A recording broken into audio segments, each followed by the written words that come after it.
3, 2, 1. Knicks on Friday night, MSG is the place to be. Oh no! On Monday, and it was on Tuesday, and it was ooh on Wednesday. Gave her what she wanted through to Sunday.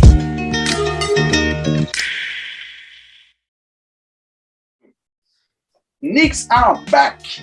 Pas un jour, pas une semaine sans qu'on parle des New York Knicks. Alors bienvenue dans notre programme hebdomadaire où on revient ensemble sur l'actualité des New York Knicks. Avec moi aujourd'hui Julien. Salut Joe, salut les gars, bonjour à tous. Bon, avant de parler de la semaine à venir, si on faisait un petit coup d'œil en rétro sur les matchs passés. C'est chaud ? Avec plaisir, avec plaisir. Allez, let's go!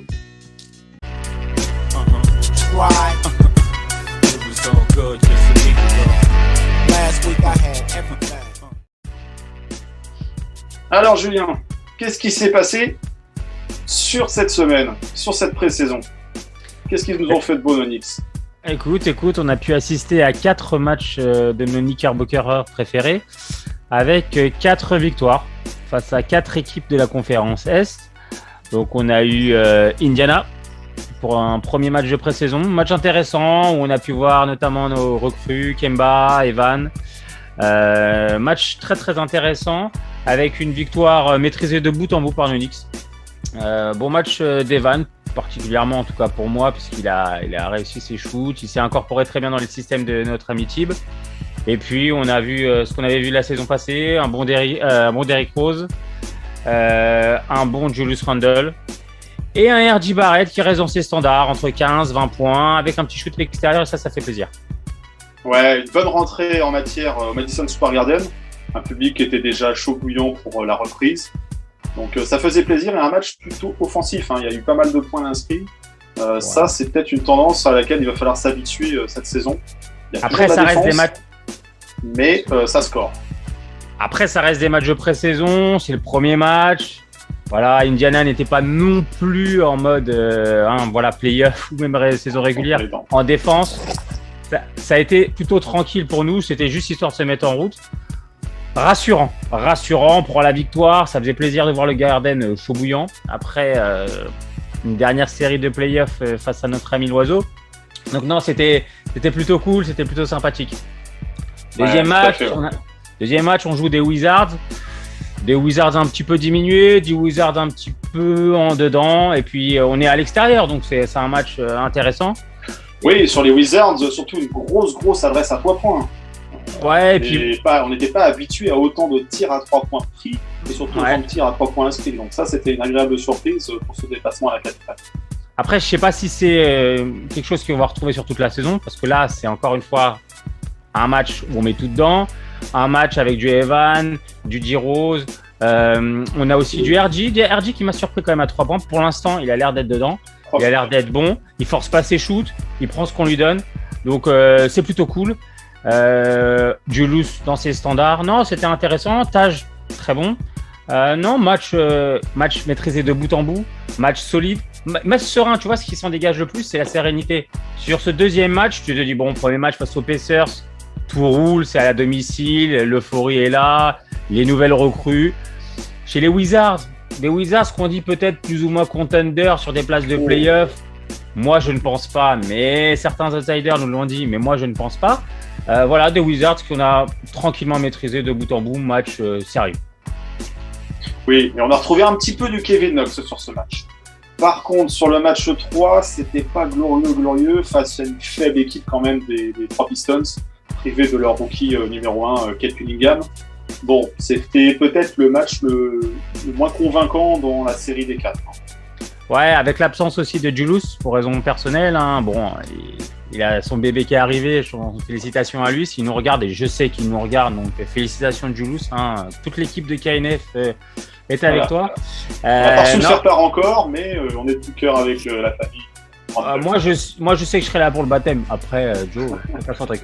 Non, plus sérieusement, ouais, bon, tu sens quand même que quand Julius n'est pas là, l'équipe tourne moins bien. Tu vois, il y a un grip qui est pas là, la balle circule moins bien, même si c'est pas un meneur, la balle circule moins bien. Donc un match aussi où je pense Détroit étant plus faible, on a attendu avant de monter en régime.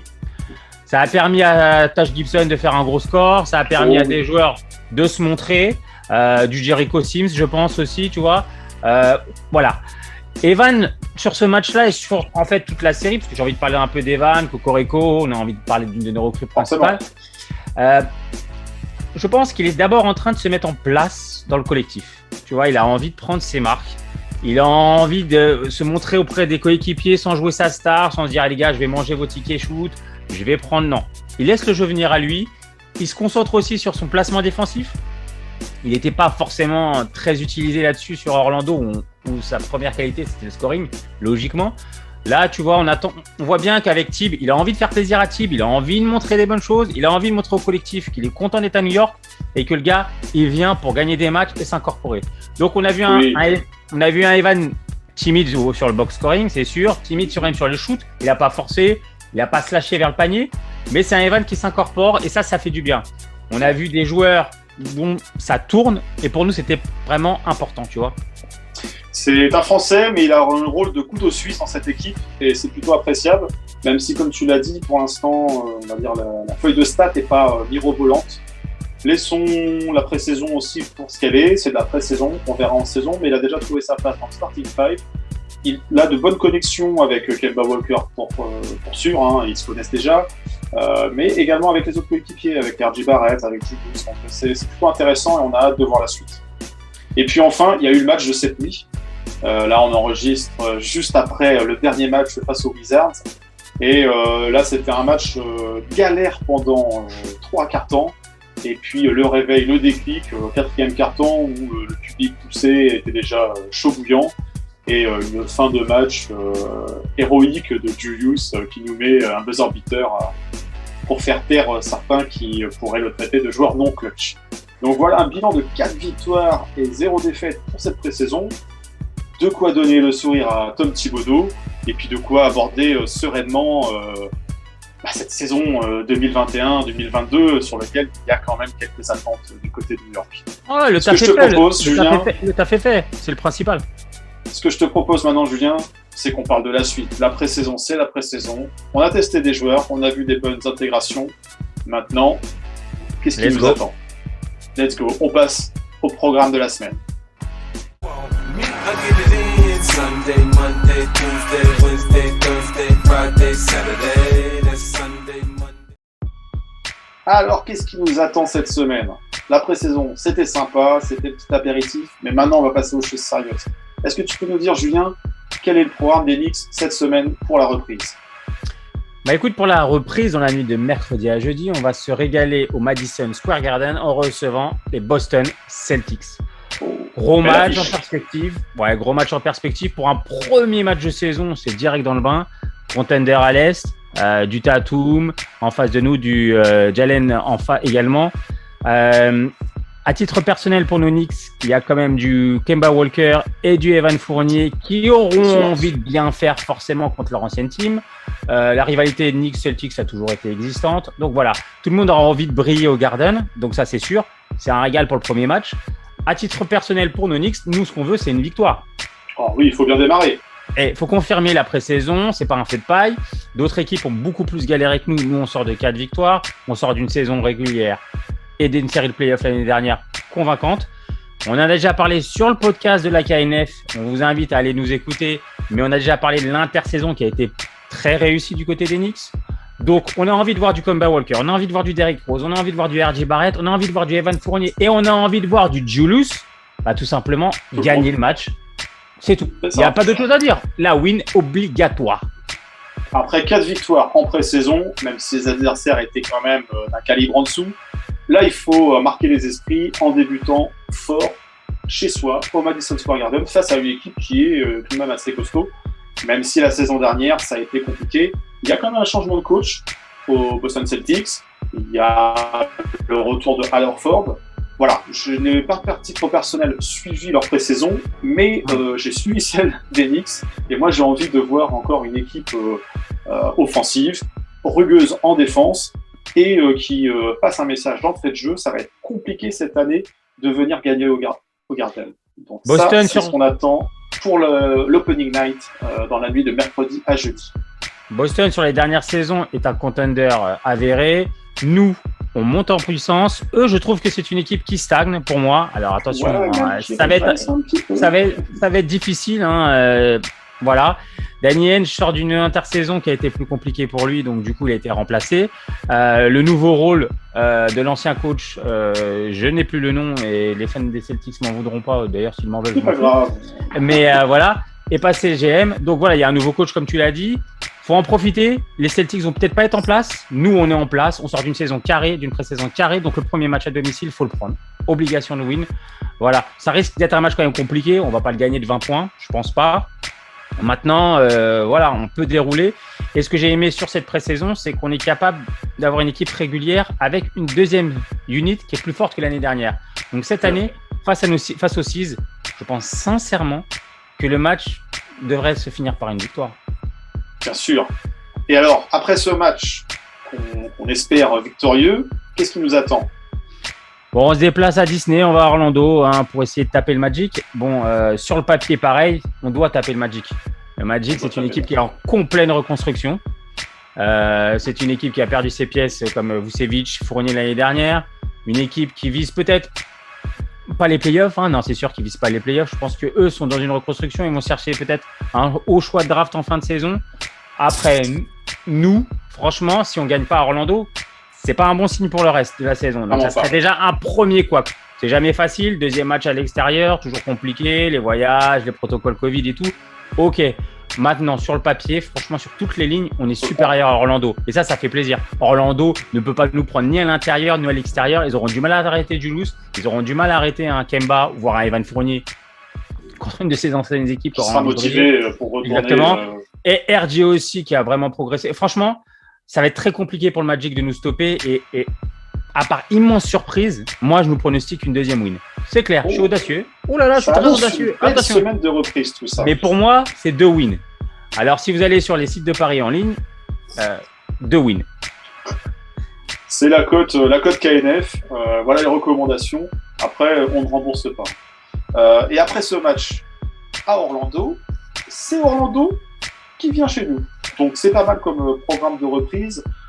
Un bon test avec les Celtics et puis une double affiche, une double confrontation contre Orlando Magic, ce qui devrait quand même permettre de bien lancer la saison. Donc ça, c'est pour la semaine prochaine. Mais moi, Julien, j'ai envie de te parler d'autre chose. Parce que oui, on a une grosse semaine Knicks qui nous attend, mais on a également une grosse semaine KNF. Alors j'espère que vous serez au rendez-vous, parce que après une année de pandémie compliquée, voilà, on en a tous parlé, on est en fin de retour. Et on est en retour pourquoi ? Tu sais, Julien ? Je suis sûr que tu sais. Pick-up game, c'est pas ça ? Quelque chose dans je suis en train de chercher le flyer. Laissez-moi 2 petites secondes. Mais bien sûr, la KNF est de retour sur les parquets. Et on n'est pas là pour blaguer. On a ni plus ni moins que l'événement de reprise au One Ball le dimanche 24. Donc on vous attend nombreuses et nombreux, les hommes, les femmes. On accepte tout le monde à la KNF. C'est un événement gratuit pour les adhérents. C'est un événement pour lequel il y a une petite participation pour les non-adhérents. C'est mieux d'adhérer KNF, on ne se le cache pas. Donc on vous attend dimanche 24 à Noisy-le-Grand au complexe The One Ball, un complexe sur lequel on peut voir parfois du Frank Ntilikina, du Kyle O'Quinn s'entraîner. Donc sait-on jamais, on ne garantit pas la présence de stars, surtout Frankie accessoirement est retourné à Dallas, mais pour Kyle O'Quinn, sait-on jamais. Donc venez. On passera un bon moment avec l'association et c'est parfait pour débuter une semaine de reprise, surtout après cette longue attente. On a été sevré de Knicks et on a été sevré de KNF. Donc, rendez-vous le dimanche 24. Voilà. Tous les détails de cet événement sont sur notre site web, sur Facebook, sur nos réseaux sociaux. Enfin, vous savez, vous connaissez. Donc, on vous donne rendez-vous le dimanche 24 à Noisy-le-Grand au complexe The One Ball. Voilà, Julien, je pense qu'on a fait le tour pour ce premier épisode. Alors, KNF TV, ça ne s'arrête pas sur un épisode. Il va y avoir d'autres rendez-vous. Est-ce que tu peux nous en parler peut-être un petit peu plus ? Est-ce qu'il y a quelque chose qui arrive dans le courant de cette semaine ? Alors, d'après mes informations, de sources sûres. Je suis de sources sûres de ce qu'on m'a dit. Il semblerait qu'il y ait le premier épisode de Knicks Story. Knicks Story, ça sera une série de documentaires montés, racontés, mis en avant par vos serviteurs de la KNF sur l'histoire de nos Knicks. Hein, on va Knicks Story, tout est dans le titre, mais voilà, ce sont des petites séries documentaires qui expliqueront, qui raconteront un petit peu la vie, l'histoire de nos Knicks, passé, présent et peut-être futur un jour. On ne sait pas si on arrivera à avoir des prémonitions, mais voilà, ce sont des séries documentaires sur vos Knicks et régalez-vous. C'est tout ce que j'ai à dire. Moi, j'ai vu le premier, je me suis régalé. Ouais, je crois l'avoir vu aussi, ça m'a l'air pas mal. Je vous donne rendez-vous avec Julien sur cette série documentaire Knicks Story. Il y aura bien sûr d'autres programmes sur KNF TV. Vous allez découvrir au fur et à mesure des semaines ce qu'on vous a concocté pendant quelques mois là. Et donc on vous donne rendez-vous jeudi pour ce premier épisode. Pour le moment, le sujet reste secret, mais restez à l'écoute. Alors bien sûr, on va vous demander un petit pouce bleu si vous avez aimé cette vidéo, si vous êtes resté jusqu'au bout. Si vous n'êtes pas encore abonné, abonnez-vous. Ça coûte rien, ça fait plaisir, ça vous donne un peu de force pour continuer ce travail. La petite cloche, vous connaissez le dièse, hein, c'est le YouTube Game, pour ne pas manquer la moindre vidéo KNF. Et puis nous, on vous donne rendez-vous lundi prochain pour un nouveau Have a Nice Week avec Julien, et on reviendra sur l'actualité après avoir joué un petit peu au One Ball, non c'est dans l'autre sens, au One Ball, le dimanche 24. On est tout bon ? Écoute, on est tout bon. On pourra débriefer nos victoires. Et si jamais vous voulez un petit peu plus de compléments, on a le Knicks Podcast qui est toujours d'actualité. Okay. Donc, n'hésitez pas à aller le voir. C'est un petit peu plus complet, un petit peu plus long. Et c'est complémentaire avec le YouTube. Tout à fait. On revient plutôt sur la pré-saison. Mais il y a tout sur le podcast, sur les plateformes que vous connaissez. Sur ce, on vous souhaite à toutes et à tous une excellente semaine. On se retrouve lundi prochain, même lieu, même heure, même endroit. Et d'ici là, let's go Knicks! Ciao, bye bye!